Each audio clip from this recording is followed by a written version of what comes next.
صدری ويسر لي أمري واحلل عقدة من لساني يفقهوا قولي.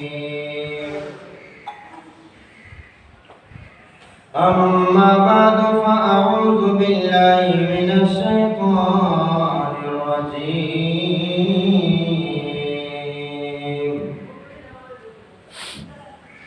بسم الله الرحمن الرحيم.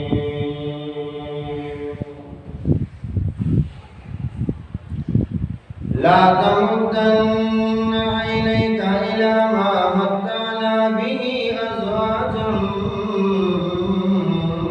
منهم ولا تحزن عليهم واخفض جناحك للمؤمنين وقل إني أنا النذير المبين. اللهم صل على محمد وعلى آل محمد كما صليت على إبراهيم وعلى آل إبراهيم إنك حميد مجيد. اللهم بارك على محمد وعلى آل محمد كما باركت على إبراهيم وعلى آل إبراهيم إنك حميد مجيد.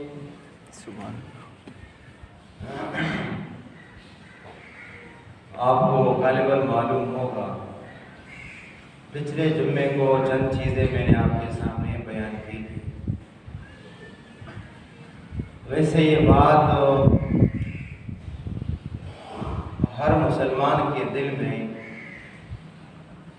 راسخ ہونی چاہیے، مضبوط ہونی چاہیے کہ ہر مومن مسلمان کو ایمان کے اعتبار سے اپنے آپ کو مضبوط رکھنا چاہیے. مومن کا ایمان اتنا مضبوط ہو کہ وہ ادھر ادھر کی چیزوں سے گھبرانے کی اس کو ضرورت نہ پڑے. اب میں نے آپ کو پچھلے جمعے کو کیا کہا تھا؟ 1 گھنٹہ عقیدے پر بیان کرو، توحید پر بیان کرو. یہاں سے نکلو، کوئی مداری آئے، کوئی ڈرامہ باز آئے، پورا 1 گھنٹے کی تقریر ختم. جب انسان قرآن سے قریب ہوگا، اس کا ایمان مضبوط ہوگا، تو اس کو کوئی ڈرامے باز، کوئی فنکار، کوئی مداری اس کی ایمان کو کمزور نہیں کرتا، اس کا ایمان متزلزل نہیں ہوتا.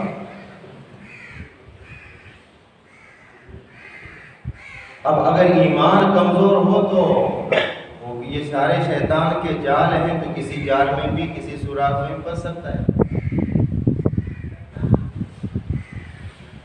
دیکھیں، ان چیزوں میں سے، ان توہمات میں سے ایک چیز جو ہمارے معاشرے میں یہ ہے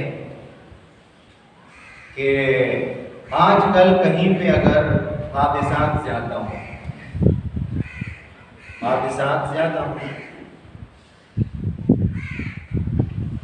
جیسے آپ کو ایک مثال دیتا ہوں.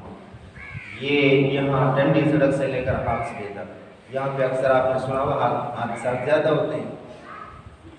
تو اب کچھ لوگ کیا کہتے ہیں، میں ایک مثال دی، ایک ٹکڑے کی میں نے مثال دی. کچھ لوگ کیا کہتے ہیں کہ یہ جگہ بھاری ہے، تبھی تو زیادہ حادثات ہوتے رہتے ہیں. بات سمجھ میں آ گئی نہیں؟ اسی طرح اگر ایک بچے کو بار بار بیماری آئے، کوئی بچہ ہے بار بار بیمار ہوتا ہے، تو لوگ ان کو لے کے جاتے ہیں عاملوں کے پاس. عامل ہو جو ٹگ عامل، جو پہلے یہ کہیں کہ 12,000 کے زعفران جمع ساری زندگی ان کی بات کریں۔ اب وہ کیا کہتے ہیں، ایک تو وہی اپنی فنکاری، نمبر 2 اس بچے کا نام جو ہے نا باری ہے، تبھی بار بار بیمار ہوتا ہے، یہ کہتے ہیں لوگ۔ کیونکہ بہت سارے لوگوں نے ہم سے سوال کیا، استاد ہمارا بچہ بار بار بیمار ہوتا ہے، کہیں نام اس کا باری تو نہیں ہے؟ یعنی حادثات زیادہ ہوتے ہیں کسی روڈ میں، کسی سڑک میں، لوگ کیا کہتے ہیں یہ جگہ باری ہے۔ بھئی انسانوں کی طرح چلاؤ تو حادثات آتے نہیں، گاڑیوں کے اوپر لکھا ہوا نا پیچھے کہ خاندان کی سواری ہے، لوفر کی موت ہے، لکھتے نہیں لکھتے؟ یہ خاندان کی سواری ہے اور لوفر کی موت ہے، لازمی بات ہے، لوفر کی طرح چلاتا ہے تو اس کی موت ہے۔ تو بہرحال یہ جو جگہ کا باری ہونا ہے، یہ نام کا باری ہونا، یہ لوگوں کا خود تراشا ہے، نہ جگہ میں کوئی باری پن ہے اور نہ کسی کے نام میں گرانی ہے اور باری پن ہے۔ نام کوئی وزنی نہیں ہوتا۔ ہاں البتہ اللہ کے نبی کے پاس لوگ آتے تھے تو آپ صلی اللہ علیہ وسلم نام پوچھتے تمہارا نام کیا ہے؟ اگر اس کا نام غلط ہوتا تو اللہ کے نبی اس نام کو چینج کر کے دوسرا نام رکھ دیتے۔ بات سمجھ میں آگئی نہیں آگئی؟ نام غلط ہوتا تھا، یعنی اس کا معنی غلط ہوتا تھا۔ باری ہونے کی بات نہیں کر رہا ہوں، کہتے یہ جو نام ہے وزنی ہے۔ کتنا وزن؟ 2 ٹن وزن ہے جو بچہ برداشت نہیں کر رہا ہے کیا؟ وزن کچھ نہیں ہے۔ نام خراب ہو، اچھا جو نام غلط ہوتا ہے وہ بچے کا نام رکھ دیتے ہیں، اس کی پرواہ نہیں کرتے، اس کی پرواہ نہیں کرتے تھے۔ تو وہ بچہ اللہ تبارک و تعالیٰ کی طرف سے بیمار ہوتا ہے، اب لوگ کہتے ہیں کہ اس کا نام باری ہے۔ نام کوئی باری نہیں ہوتا، غلط نام کو تبدیل کرنا ہے۔ نام اللہ کے نبی نام پوچھے تمہارا نام کیا ہے؟ میرا نام یہ ہے، تمہارا نام غلط ہے، اس کا معنی صحیح نہیں بنتا ہے، اس کو چینج کرو۔ جب حضرت علی کرم اللہ وجہہ کا بچہ پیدا ہوا تو اللہ کے نبی نے فرمایا اس کا نام کیا رکھا ہے؟ کہا میں نے اس کا نام حرب رکھا ہے۔ حرب کا معنی جنگ کرنا، کسی سے جنگ ہونا، تو جنگ اس میں کوئی صحیح معنی نہیں ہے نا، امن والا نام رکھو۔ تو آپ صلی اللہ علیہ وسلم نے فرمایا اس کا نام حرب نہیں ہے، اس کا نام حسن ہے۔ سبحان اللہ، اس کا نام کیا ہے؟ حسن ہے۔ تو نام کے اندر خرابی ہو، حضور صلی اللہ علیہ وسلم کسی علاقے کی طرف لوگوں کو بھیج دیتے، اس علاقے کا نام پوچھتے، جب صحیح علاقہ ہوتا، اس کا نام صحیح ہوتا تو اللہ کے نبی خوش ہوتے اس علاقے کا نام سن کر، اور بندے کا نام سن کر اچھا نام ہوتا تو آپ صلی اللہ علیہ وسلم اس کا نام سن کر خوش ہوتے۔ اب کیسے نام رکھ رہے ہیں؟ علی بش، پیر بش، کریم بش، دڑیم بش، یہ صرف دنیا میں نہیں ہے، قیامت کے دن ایسا کو پکارا جائے گا، بھائی دڑیم بش آ جاؤ اپنا عمل نامہ لے کے جاؤ، اچھا لگے گا پھر۔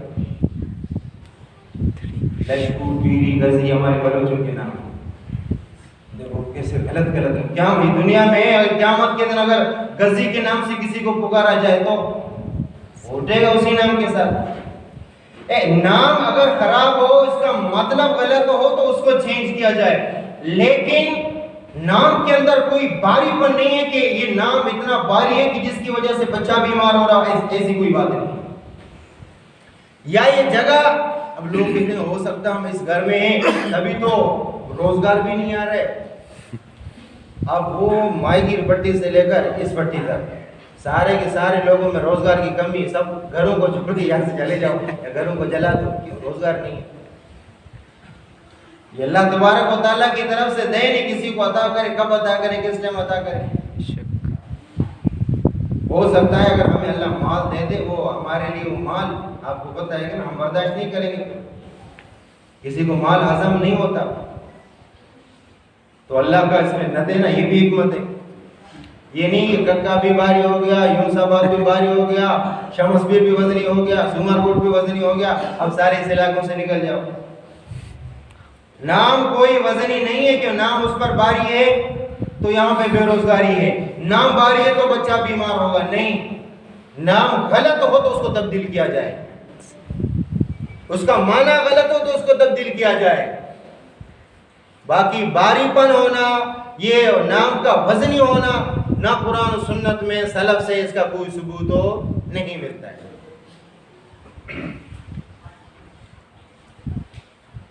اچھا، اسی توہمات میں سے اب یہ بات آپ کی سمجھ میں آ گئی نا، معمولی سا مسئلہ ہے لیکن لوگوں نے اس کو، اب دوسری بات یہ ہے کہ دیکھو لوگ کیا کرتے ہیں، ہم نے دیکھا مدرسہ ہمارا سامنے ہے، یہ راستہ ہے، یہاں سے جو بھی گزرتا ہے طالب علم بچوں کا، جو بچوں کے چپل ہوتے ہیں الٹے ہوتے ہیں، جب کوئی بندہ 1-2 قدم 10 قدم آگے چلا گیا، ایسے پیچھے موڑ کے دیکھا کہ ایک چپل الٹی پڑی ہوئی، بھاگتے ہوئے آ کر اس کو سیدھا کریں۔ الٹی کوئی بھی چیز اس کو سیدھا کیا جائے، کوئی برتن ہو، کوئی بھی چیز ہو، لیکن اس کے پیچھے کوئی عقیدہ بھی رکھتے ہیں۔ بعض لوگ یہ کہتے ہیں کہ ہم اس لیے سیدھا کرتے ہیں کہ اس کا رخ آسمان کی طرف ہے، معاذ اللہ یہ آسمان کی طرف لعنت بھیجتا ہے۔ سیدھا کرنا تو ٹھیک بات ہے، لیکن اس کے پیچھے اس طرح کی کہانی گڑھنا کہ اس کا رخ آسمان کی طرف ہے، پتہ نہیں کیا سے کیا کر لیتا ہے، یہ غلط ہے۔ کوئی بھی چیز الٹی گھر میں پڑی اس کو سیدھا کرنا یہ عین فطرت ہے۔ میں تو کہتا ہوں اگر لوگ بھی الٹے ہو جائیں ان کو بھی سیدھا کرو، وہ بھی سنت ہے۔ اللہ کے نبی نے ایک مرتبہ مسجد میں آ کر دیکھا کچھ لوگ الٹے سوئے ہوئے تھے، آپ صلی اللہ علیہ وسلم نے اپنے پیر مبارک سے ان کو یہ کہا اٹھو بھی سیدھا سو جاؤ، اس لیے کہ اس طریقے سے سونا یہ شیطان کا سونا ہے۔ بات سمجھ میں آ گئی نہیں آ گئی؟ تو کبھی الٹے انسان کو آپ نے سیدھا کیا ہے؟ چپل اگر الٹا ہو جائے تو کوئی مسئلہ نہیں، اگر انسان اگر الٹا ہو جائے تو پورا معاشرہ بگڑ جاتا ہے۔ تو ہمیں چاہیے کہ اس کو سیدھا کرنے کی کوشش کریں۔ تو بات سمجھ میں آ گئی نہیں آ گئی؟ تو بہرحال کوئی بھی چیز ہو الٹی ہو تو آپ اس کو سیدھا کر سکتے ہیں، لیکن اس کے پیچھے کہانی گڑھنا کہ اگر آپ نے سیدھا نہیں کیا تو وہ اس طرح اس طرح اس طرح اس طرح، یہ کہانی پھر اپنی گڑھی ہوئی ہے۔ یہ بات سمجھ میں آ گئی نہیں آ گئی؟ یہ 2 باتیں ہو گئی۔ تیسری بات جو لوگ ہمیں بتاتے ہیں وہی چیزیں لوگوں کے سامنے بیان کریں گے۔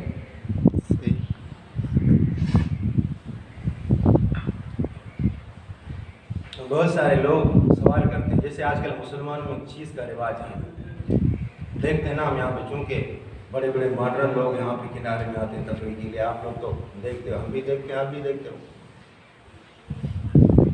اچھی اچھی گاڑیوں میں ماشاء اللہ آتے ہیں، اور ظاہر اسٹائل سے بھی لگتا ہے کہ اچھے مالدار قسم کے لوگ ہیں۔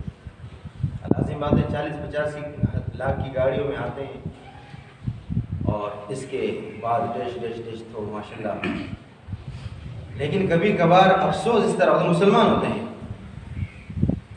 وہ صرف وہ شہریوں پر گلا نہیں ہے، آج کل ہمارے دیہاتوں میں بھی رواج پڑ گیا ہے۔ تو آپ نے دیکھا ہوگا کہ اچھی اچھی VIP گاڑیاں ہیں، تو ان کے اپنے چھوٹے چھوٹے معصوم بچے پیچھے بیٹھے ہوئے ہیں، اور سیٹوں میں کتوں کو بٹھایا ہوا ہے۔ دیکھا نہیں دیکھا ہے تو روڈ پہ کھڑے ہو جاؤ ادھر، ابھی روزانہ کم از کم 1-2 گاڑی 3-4 گاڑی ایسی گزریں گی کہ جہاں پہ ان کی سیٹوں میں VIP گاڑی، ویگو ہے، پراڈو ہے، لینڈ کروزر ہے، تو ان کی سیٹوں میں آپ کو کتے نظر آئیں گے۔ اب زمانہ الٹا ہو گیا ہے، اب اگر یہ اپنے ایسے VIP گاڑی میں سیٹ کے اوپر بکری رکھے، لوگ اس کے ہنسے گے، یار اس کو دیکھو بکری کہاں لے کے جا رہا ہے، بکری کو رکشے میں لے کے جاؤ، کہتے نہیں کہتے، اب کتا لے کے جا رہے کوئی ہنستا نہیں ہے، کون ہنستا؟ کوئی ہنستا نہیں۔ یقین جانو اگر آپ وہ قربانی کا جانور ہو، اس کو آپ ویگو گاڑی کے سیٹ پہ بٹھائیں، یہاں سے گزریں، وہ سارے لوگ دیکھیں گے یار یہ دیکھو بکرا گاڑی کے اندر لے کے جا رہے ہیں اور کتا روز لے کے جا رہے ہیں، کوئی ٹس سے مس نہیں ہوتا۔ زمانہ بدل گیا نہیں بدل گیا؟ اچھا گدھا لے کے نہیں جاتے، حالانکہ گدھے میں فائدہ کتے سے زیادہ ہے، نہیں ہے؟ گدھے میں فائدہ زیادہ ہے، کیوں؟ 1-2 فائدے بتاتا ہوں۔ گدھے کے بیان کے لیے میں نہیں ہے، فضائل بیان کرنے کے لیے، لیکن بات بتا رہا ہوں کہ زمانہ ہمارا کیسا ہو گیا. گدھے میں فائدہ زیادہ ہے بنسبت کتے کے، لیکن کوئی اپنی گاڑی میں گدھا بٹھانے کے لیے تیار نہیں ہے. پہلی بات یہ کہ انہوں نے سیکھا ان گوروں سے، سیکھا ہے ان گوروں سے، اور وہ گورے گدھے نہیں بٹھاتے، کتے بٹھاتے، تو لہٰذا ہم بھی کتے بٹھاتے ہیں.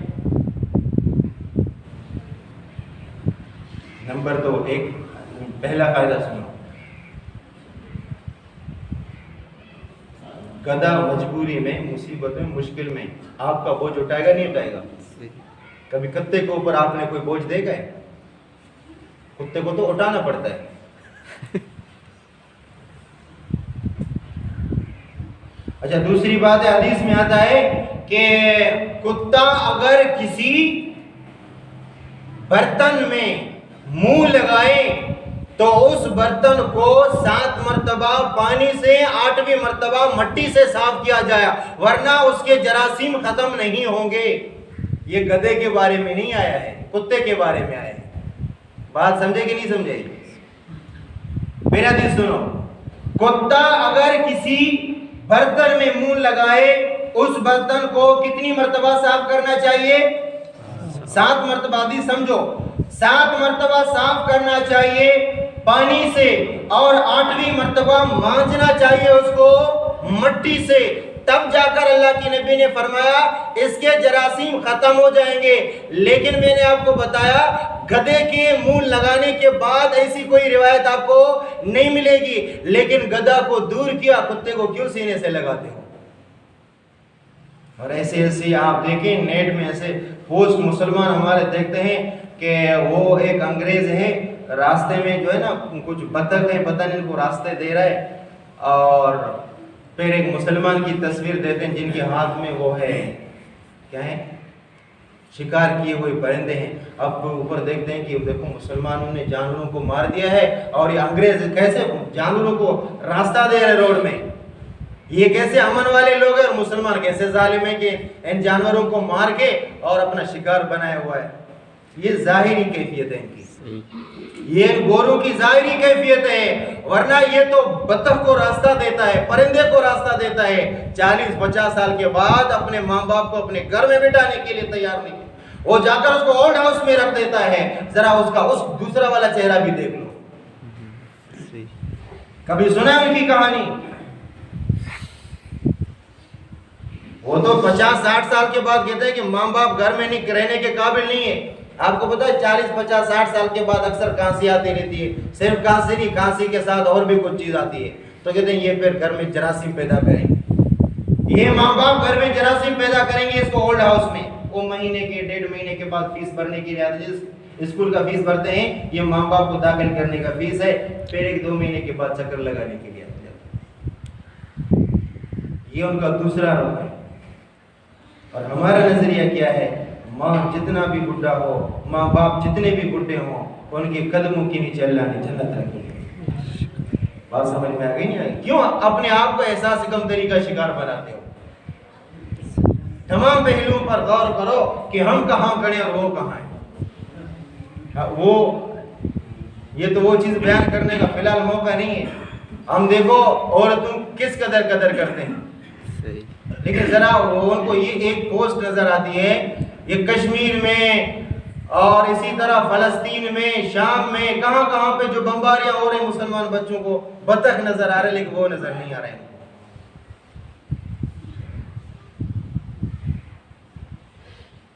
بہرحال تو بات یہ ہوئی کہ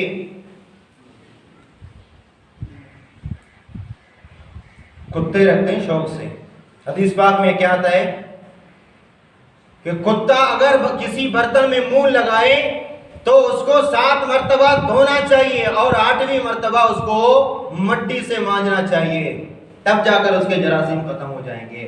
میں نے آپ کو یہ کہا گدھے کے بارے میں ایسی کوئی روایت نہیں ہے. بات سمجھ میں آ گئی نہیں ہے؟ گدھے کے بارے میں کوئی روایت ایسی نہیں ہے، لیکن پھر بھی رکھ رہے ہیں. کیوں؟ اچھا آج تک آپ نے نہیں دیکھا کہ کسی بکرے کو ہاتھ میں اگر اٹھائیں گے تو لوگ مذاق اڑائیں گے. کتے کو اٹھاتے ہیں, چھوٹا کتا ہو بڑا ہو, اٹھا کے گھوم رہے ہیں, فیشن بن گیا ہے. اور میں نے آپ کو یہ کہا کہ پچھلے جمعے کو کہ آج کل اولاد کس طرح کا نافرمان ہو, کس طرح کا لباس پہنے, کس طرح کا فیشن اپنائے, بالوں کا اسٹائل, نہ آگے سے پتا چلا کہ آگے اگلا حصہ کون سا ہے, پچھلا حصہ کون سا ہے. ماں باپ پھر خوش ہیں کہ ماشاءاللہ بچے نے اسٹائل لگایا.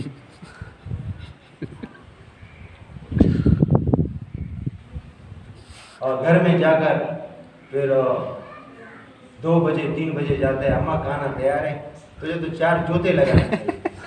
اس اسٹائل کے ساتھ ہمیں تو 4 جوتے لگانا چاہیے. کما کے تم ماں باپ کو کھلاؤ یا 2 بجے آتے ہو, اماں کھانا کچھ تیار ہے کہ نہیں, دسترخوان بچھاؤ. اب چونکہ ایک ماحول بن گیا ہے, ماں باپ کو پتہ نہیں اور اولاد کو پتہ نہیں کہ ہم کہاں جا رہے ہیں. تو بہرحال یہ جو آج کل یہ رواج بہت عام ہو گیا ہے ہمارے معاشرے میں, خصوصاً اپنی اولاد کو, اپنے آپ کو اس زہر سے اور اسی طرح اس فتن سے اور اسی طرح اس برائی سے اپنے آپ کو بچایا جائے. کہ حدیث پاک میں آتا ہے ایک زمانہ آئے گا کہ تم ان کے نقش قدم پر ایسے قدم بہ قدم چلو گے, یعنی جیسے ایک قدم دوسرے کے کیسے برابر ہوگا. ایک آدمی نے قدم رکھا, پھر دوسرا آدمی آ کر اسی کے قدم کے اوپر راستے میں قدم رکھے, کہ بعد میں آنے والے کو پتہ نہیں چلتا ہے کہ ایک آدمی کے قدم ہے یا 2 آدمی کے قدم ہے. اللہ کے نبی نے فرمایا ایک زمانہ آئے گا تم بھی یہود و نصارہ کے پیچھے ایسے چلو گے کہ پتہ نہیں چلے گا مسلمان کون سا, یہودی ان میں سے کون سا ہے. بات سمجھ میں آ گئی نہیں؟ تو بہرحال اس چیز سے بھی بچا جائے. تو لوگ پوچھتے ہیں کہ استاد اس چیزوں کا بھی رواج ہو رہا ہے, اور بھی آج کے بعد ان چیزوں کو چھوڑ دو. میں زور کے بعد اثر کے بعد دیکھ لوں ہر آدمی کے ہاتھ میں مرغا ہونا چاہیے, ہر آدمی کے ہاتھ میں بکرا ہونا چاہیے. بات سمجھ میں آگے نہیں آگے؟ اگر کسی کے پاس اپنا ہے تو. اچھا دوسری بات لوگ ایک اور پوچھتے ہیں, آج متفرق موضوع ہے. دوسری بات یہ پوچھتے ہیں کہ استاد ہم جب کسی پروگرام میں جاتے ہیں تو لوگ کیا کرتے ہیں, لوگ وہاں کے جو قریبی لوگ ہوتے ہیں کہتے ہیں نہیں بھائی نہیں قریب نہیں جاؤ, بڑے بڑے سانپ آئے ہیں. آج ان سانپوں کا بھی حقیقی چہرہ میں آپ کے سامنے بیان کروں. جیسے ہٹ والے ہوتے ہیں ہمارے, چونکہ ہٹوں کا رواج ہوتا ہے, تو ہمیں یہاں سے ہٹوں کے پاس سے گزرتے ہیں تو لوگ کہتے ہیں نہیں جاؤ بھائی نہیں جاؤ, آپ اپنے کپڑے دیکھو اندر سانپ بیٹھے ہوئے, اندر سانپ. دیکھو ایک بات ہے کہ اخلاق ادب اگر ہو تو ہر ایک کا کرنا چاہیے نا, صرف سانپ کا اخلاق نہیں ہے. یہ کون سا اخلاق ہے, یہ کون سا ادب ہے کہ گھر میں ماں باپ کو تم سلام نہیں دیتے ہو اور ادھر صاحب کے سامنے جھک جاتے ہو. احترام اخلاق ادب یہ ہے, اس کا بھی اخلاق ہو, اس کا بھی احترام ہو, اپنے ماں باپ کا بھی احترام ہو.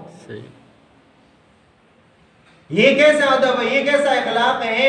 بھائی کو تم سلام نہیں دیتے ہو, اور اسی طرح بیٹے کو سلام نہیں دیتے ہو, باپ کو سلام نہیں کرتے ہو, اور ادھر تمہیں اخلاق نظر آتا ہے, ادھر تمہیں تمیز نظر آتا ہے, ادھر تمہیں احترام نظر آتا ہے. دیکھو اگر حقیقت میں وہ سانپ ہے, اب سانپ کی تعریف کیا قرآن کیا کہتا ہے وہ بھی میں آپ کو بتاؤں. سانپ کا معنی جیسے اردو میں سانپ بولتے ہیں, دوسرے زبانوں میں کیا بولتے ہیں, معزز مکرم بولتے ہیں. معزز کہتے ہیں, معزز آدمی بیٹا ہو ابھی نہیں جاؤ, مکرم آدمی. سندھی میں کیا کہتے ہیں, اندرونی سندھ والے کہتے ہیں سائیں ہے, سائیں جو بڑے معزز آدمی کو بولتے ہیں, جو شیخ ہو, مذہبی آدمی ہو.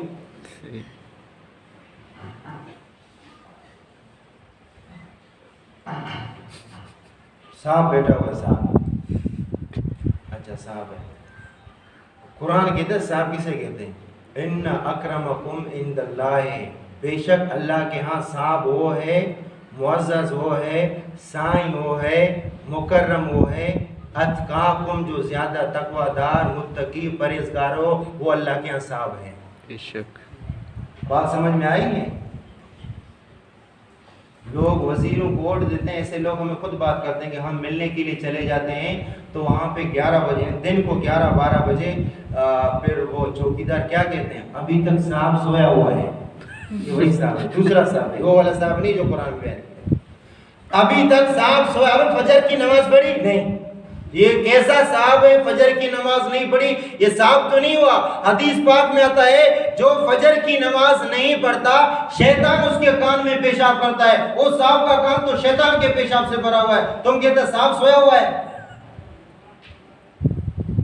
ایک ایسا صاحب ہے کہ جس کے کان میں شیطان کا پیشاب بھرا ہوا ہے۔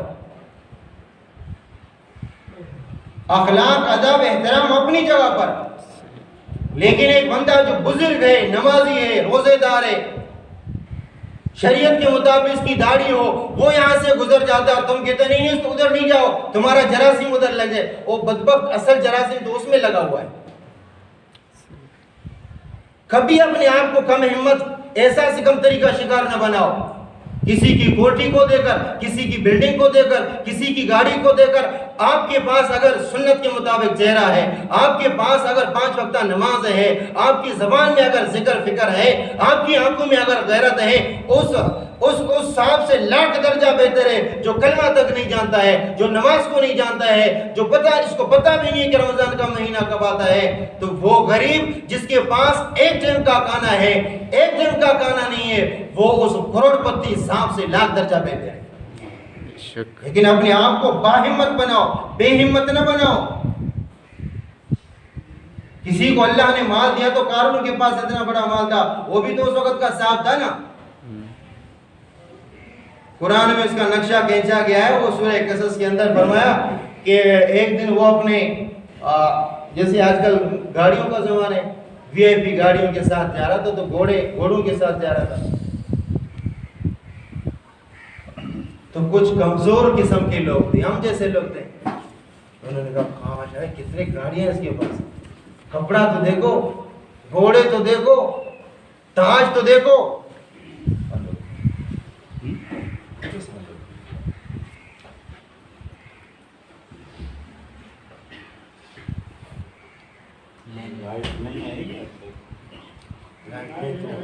قارون دس گیا زمین میں،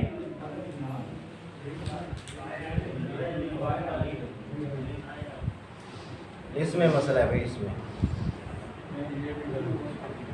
یہ بھی بند ہے، گھڑی دوسرے دن قارون زمین میں دس گیا۔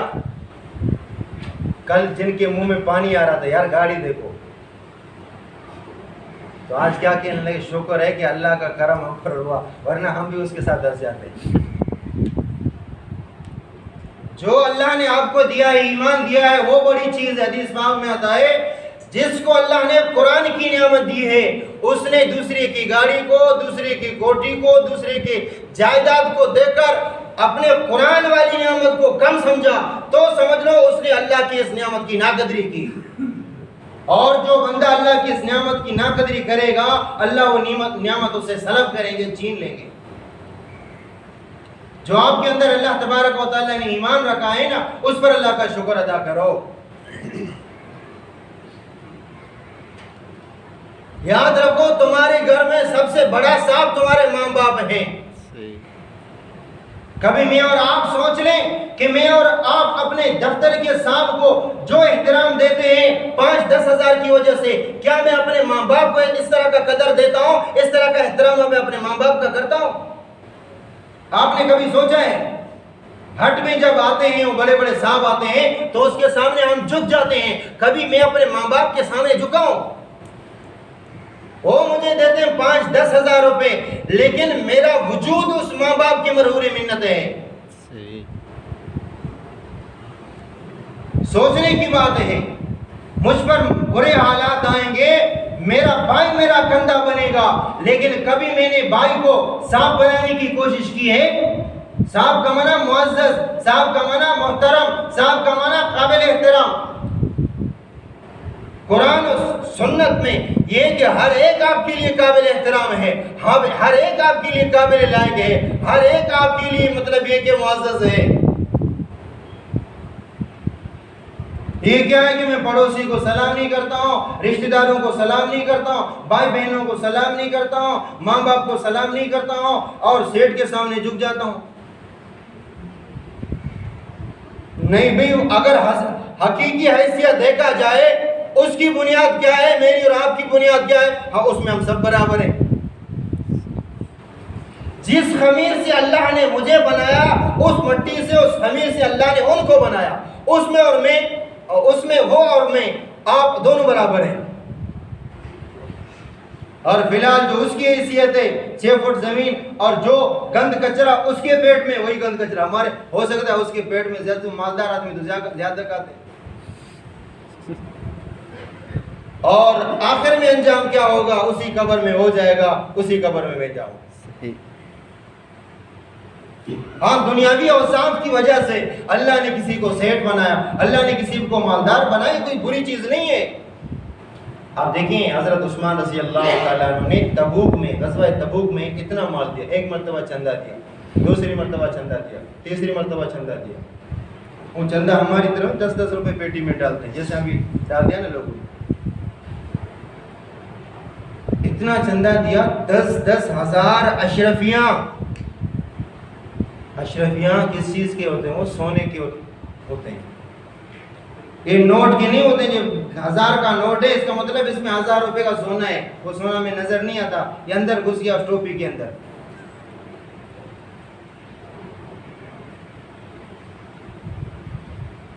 اللہ کے نبی نے حضرت عثمان کا جو پیسہ ہے نا، ایسے ہوا میں اچالا، جیسے آپ نے دیکھا ہوگا نا، پتھر یا گیند اچالتے ہیں پھر پکڑتے ہیں، ہوا میں اچالتے ہیں پھر پکڑتے ہیں۔ اللہ کے نبی نے حضرت عثمان کے پیسے ایسے ہوا میں اچالے پھر پکڑے اور اپنے گود میں ڈالے، اور یہ فرمایا ما ذر عثمان ما عمل بعد هذا اليوم، آج کے بعد عثمان کچھ بھی کرے پھر بھی جنت میں جائے گا۔ مال کوئی بری چیز نہیں، اسی کی وجہ سے تو اللہ کے نبی بشارت دے رہے ہیں۔ آج کے بعد عثمان کچھ بھی کرے، عثمان کو کوئی چیز نقصان نہیں دیتی، عثمان پھر بھی جنتی ہے۔ اس مال کے صدقہ اور خیرات کرنے کی وجہ سے، مال کوئی بری چیز نہیں ہے، لیکن مال کو مال رکھا جائے، مال کی حیثیت میں رکھا جائے، مال کو ماں باپ نہ بنایا جائے، مال کو بھائی نہ بنایا جائے، مال کو ماں نہ بنایا جائے، اور مال کو مذہبی نہ بنایا جائے، دین بھی نہ بنایا جائے۔ کتنے لوگ ہیں ہم میں سے کہ اپنی چوکیداری میں، اپنے کاروبار میں 5 وقت کی نماز ختم، 5 وقت نماز ختم، نماز نہیں پڑھتی یا جماعت سے نہیں پڑھتے، کیوں؟ مال کمانے میں۔ اسی مال کو خدا بنایا، اسی مال کو خدا کے مقابلے میں لایا، خدا کے حکم کے مقابلے میں لایا، نماز کے مقابلے میں لے کر آیا۔ حالانکہ صحابہ کے بارے میں اللہ نے فرمایا جس کے پاس 1000 اشرفیاں، ہمارے پاس تو گھر میں تلاش کرو اتنا ٹکڑا سونے کا نہیں ہوگا۔ یہ جتنے سکے دے رہے ہیں حضرت عثمان، یہ سب سونے کے سکے ہیں، سونے کی اشرفیاں ہیں۔ اس کے باوجود قرآن کیا کہتا ہے؟ یہ وہ لوگ ہیں لا تلہیہم تجارت ولا بیع عن ذکر اللہ، آزان ہوگی نہ ان کی تجارت ان کو اللہ کے ذکر سے روک دے گی، نہ خرید و فروخت اللہ کے ذکر سے روک دے گی۔ نماز کا ٹائم ہوگا، دکانیں بند کر کے نماز کی طرف جائیں گے۔ اللہ نے یہ تعریف حضرت عثمان کی صحابہ کی قرآن کے اندر بیان فرمائی۔ تو آج جو چند باتیں آپ کے سامنے آ گئی، اس کو میں دوبارہ مختصر عرض کرتا ہوں، بات سمجھ میں آ گئی۔ پہلی بات ہم نے یہ کہا کہ ہم مسلمان کو مضبوط ہونا چاہیے۔ یہ جو ہم کمزور دل بن گئے، کمزور دل کہ معمولی سا کوئی ڈرامے باز آتا ہے اور ہمارا ایمان خراب کر دیتا ہے۔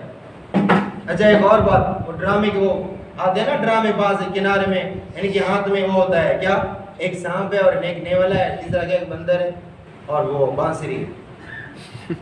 یہی ہے نا کہ اگر کوئی اور جانور لے کر آتا تو لوگ مذاق اڑاتے ہیں۔ حدیث میں آتا ہے اقتلوا الحیات کلہن، کہ سانپ جو نظر آئے اس کو قتل کرو، اور یہ ادھر کندھے میں تیلی میں ڈال کر گھوم رہا ہے گلی گلی میں۔ اگر اس سانپ کے بدلے میں یہ بکری کا بچہ ادھر لے کے جائے، لوگ ہنسیں گے نہیں ہنسیں گے؟ اور سانپ لے کے جائے کوئی نہیں ہنستا ہے، بلکہ وہ نیولا اور سانپ اس کو لڑاتے ہیں، لوگ آگے اس کو پیسے بھی دیتے ہیں۔ یہ زمانہ الٹا ہو گیا ہے۔ تو مطلب اس طرح بھی یہ میں نے آپ کو کہا کہ مسلمان کو اپنا عقیدہ مضبوط رکھنا چاہیے۔ سر میں درد ہو گیا، اچانک آ گیا، اچانک سر میں درد ہوتا نہیں ہوتا ہے، اس کو کسی ٹگ نے بولا ہے کہ تمہیں